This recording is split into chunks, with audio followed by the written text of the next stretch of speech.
So just got back from the Mount Batur sunrise hike.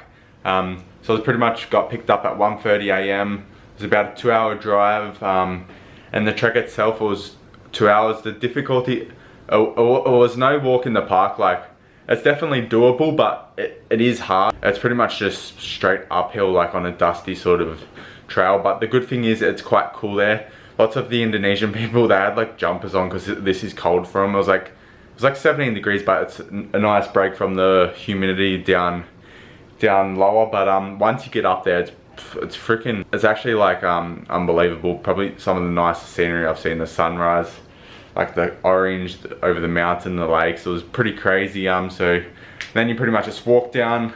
That's a lot easier, obviously. And then you go to this little restaurant. The food itself was pretty shit. Like, was some rice, a few prawn crackers, and like a slice of watermelon and some other piece of fruit. Yeah, I'd recommend the Batu mountain hike. And one thing I found kind of, I guess, interesting was they actually have like motorbikes that act as scooters, and you can take them up the mountain, like if you're not feeling quite up to it. Current plans, we're gonna hit up that Warung Indonesian.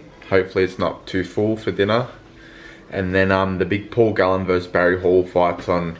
I've got to support the man Paul Gallen, Cronulla Sharks legend. Led us to victory in the 2016 grand final, so that's the plans. And then we might hit the town tonight. Let's go, Barry.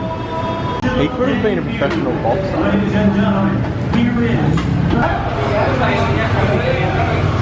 Oh, it's back.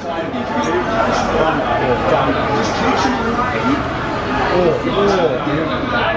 57 to 57. The decision is. Yep. I told ya, 100%, knew that. A draw?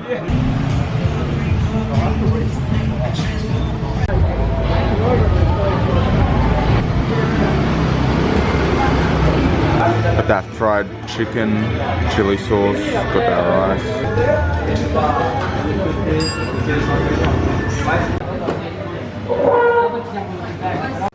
That is a wrap for this Friday night here in Bali. So not going out tonight. I was a bit tired after that. I only really got like 2 hours sleep again, but tomorrow we're gonna hit up the Uluwatu temple and the Tanah Lot temple, and yeah, we'll catch you then.